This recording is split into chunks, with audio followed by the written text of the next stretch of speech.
может быть, кто-то вот магазин там. Все. Нам нужно сейчас посмотреть места общего пользования, в целом, как дезрежим у вас организован, и наличие специалистов, подготовленных, вот эти моменты. В селе Верхнее Иркеево продолжаются рейды по соблюдению санитарно-эпидемиологических требований в период распространения коронавирусной инфекции.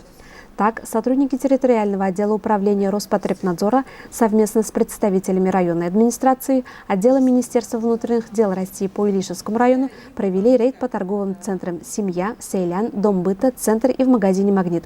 В ходе рейда проверяющие особое внимание обратили на дезинфицирующие средства, соответствующие требованиям и наличие инструкций по применению к ним.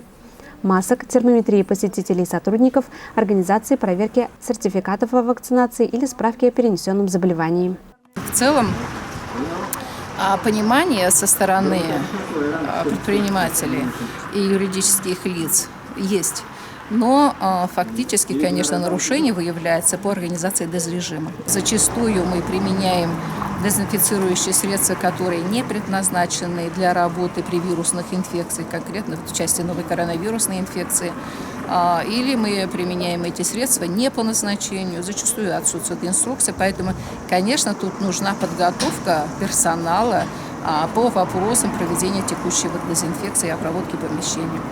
И что нас огорчает, здесь, конечно же, поскольку это места массового скопления людей, должно быть организовано обеззараживание воздуха в помещениях. Те же самые торговые залы, места общего пользования.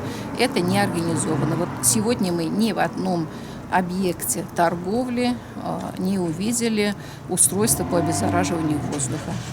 В результате проверки сотрудниками Роспотребнадзора составлены 3 протокола об административном приостановлении деятельности. 1 протокол об административном правонарушении, за который может быть назначен административный штраф. 2 предупреждения о проведении дополнительных санитарно-противоэпидемиологических мероприятий.